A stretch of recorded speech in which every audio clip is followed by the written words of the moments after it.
एक राधेश्याम नामक युवक था, स्वभाव का बड़ा ही शांत एवं सुविचारों वाला व्यक्ति था। उसका छोटा सा परिवार था जिसमें उसके माता पिता, पत्नी एवं 2 बच्चे थे। सभी से वो बेहद प्यार करता था।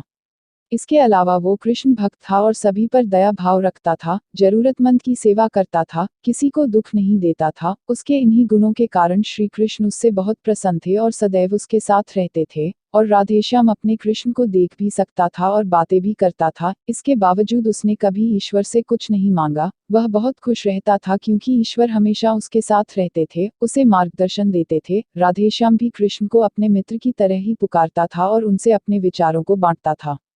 एक दिन राधेश्याम के पिता की तबीयत अचानक खराब हो गई, उन्हें अस्पताल में भर्ती किया गया। उसने सभी डॉक्टर्स के हाथ जोड़े, अपने पिता को बचाने की मिन्नतें की, लेकिन सभी ने उससे कहा कि वो ज्यादा उम्मीद नहीं दे सकते और सभी ने उसे भगवान पर भरोसा रखने को कहा।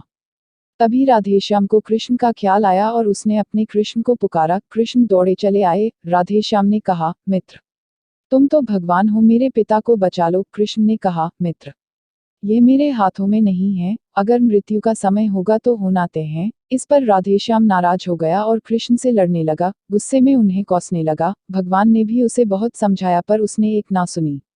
तब भगवान कृष्ण ने उससे कहा, मित्र, मैं तुम्हारी मदद कर सकता हूँ, लेकिन इसके लिए तुम्हें एक कार्य करना होगा। राधेश्याम ने तुरंत पूछा, कैसा कार्य?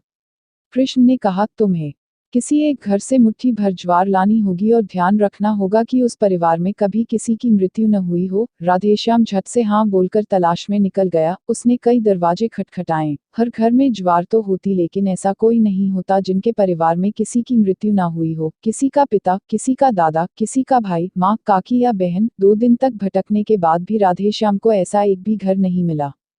तब उसे इस बात का एहसास हुआ कि मृत्यु एक अटल सत्य है, इसका सामना सभी को करना होता है, इससे कोई नहीं भाग सकता। और वो अपने व्यवहार के लिए कृष्ण से क्षमा मांगता है और निर्णय लेता है जब तक उसके पिता जीवित हैं उनकी सेवा करेगा।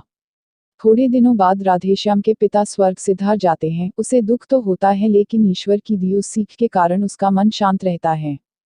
दोस्तों, इसी प्रकार हम सभी को इस सच को स्वीकार करना चाहिए कि मृत्यु एक अटल सत्य है, उसे नकारना मूर्खता है। दुख होता है, लेकिन उसमें फंस जाना गलत है, क्योंकि केवल आप ही उस दुख से पीड़ित नहीं हैं, अपितु संपूर्ण मानव जाति उस दुख से रूबरू होती ही है। ऐसे सच को स्वीकार कर आगे बढ़ना ही जीवन है।